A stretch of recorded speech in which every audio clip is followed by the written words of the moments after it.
विनायक जी की कहानी। एक बार गणेश जी छोटे बालक के रूप में चिमटी में चावल और चमचे में दूध लेकर निकले। वो हर किसी से कह रहे थे कि कोई मेरी खीर बना दो, कोई मेरी खीर बना दो। वहाँ पर एक बुढ़िया माई बैठी थी। उसने कहा, ला मैं बना देती हूँ। वह छोटा सा बर्तन चढ़ाने लगी तो गणेश जी ने कहा कि दादी माँ, छोटी सी भगोनी मत चढ़ाओ, तुम्हारे घर में जो सबसे बड़ा बर्तन हो वही चढ़ाओ। बुढ़िया माई ने गणेश जी का मन रखने के लिए बड़ा बर्तन चढ़ा दिया। वह देखती रह गई कि वह जो थोड़े से चावल उस बड़े बर्तन में डाले थे वह तो पूरा भर गया है। गणेश जी ने कहा, दादी माँ, मैं नहा धोकर आता हूँ। जब खीर तैयार हो गई तो बुढ़िया माई के पोता पोती खीर खाने के लिए रोने लगे। बुढ़िया ने कहा, गणेश जी महाराज, तेरे भोग लगना, कहकर चूल्हे में थोड़ी सी खीर डाली और कटोरी भरकर बच्चों को दे दी। बुढ़िया की पड़ोसन ऊपर छत पर से देख रही थी तो बुढ़िया ने सोचा कि यह चुगली कर देगी, इसलिए एक कटोरा भरकर उसे भी पकड़ा दिया। बेटी की बहू ने भी चुपके से एक कटोरी खीर ले जाकर खाई और कटोरा चक्की के नीचे छुपा दिया। अभी भी गणेश जी नहा धोकर नहीं आए थे और बुढ़िया को भी भूख लग रही थी, तो वह भी एक कटोरी में खीर डाल करके किवाड़ के पीछे बैठकर एक बार फिर कहा कि गणेश जी महाराज, आपको भूख लगे। यह कहकर खाना शुरू कर दिया। तभी गणेश जी आ गए।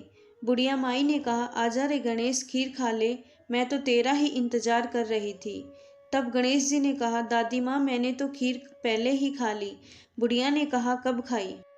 गणेश जी ने कहा, जब तेरे पोता पोती ने खाई तब खाई थी, जब तेरी पड़ोसन ने खाई तब खाई थी, और जब तेरी बहू ने खाई तब भी खाई थी, और अब तूने खाई तो मेरा पेट पूरा ही भर गया।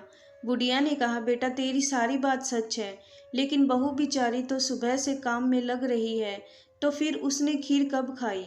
गणेश जी महाराज ने कहा, चक्की के नीचे देख, जूठा कटोरा पड़ा है। तूने तो मेरा भोग तो लगाया, वह तो बिना भोग के ही खा गई। बुढ़िया ने कहा, बेटा, घर की बात घर में ही रहने दो। अब बताओ, बची हुई खीर का क्या करूं? गणेश जी ने कहा, नगरी को जिमा दो। बुढ़िया माई ने पूरी नगरी जिमा दी, फिर भी बर्तन खाली नहीं हुआ। जब राजा को यह बात पता चली तो राजा ने बुढ़िया को बुलाया और कहा, क्यों री बुढ़िया, ऐसा बर्तन तेरे घर पर कहाँ से आया? ऐसा बर्तन तो राजमहल में होना चाहिए। बुढ़िया ने कहा, राजा जी, इस बर्तन को आप ही ले लो। राजा जी ने खीर का बर्तन महल में मंगा लिया। लाते ही खीर में कीड़े मकोड़े, बिच्छू, कंछले हो गए और दुर्गंध आने लगी। यह देखकर राजा ने बुढ़िया से कहा, बुढ़िया, बर्तन वापस ले जा, जा, तुझे हमने दिया। बुढ़िया ने कहा, राजा जी, आप देते तो पहले ही कभी दे देते, यह बर्तन तो मुझे मेरे गणेश जी ने दिया है।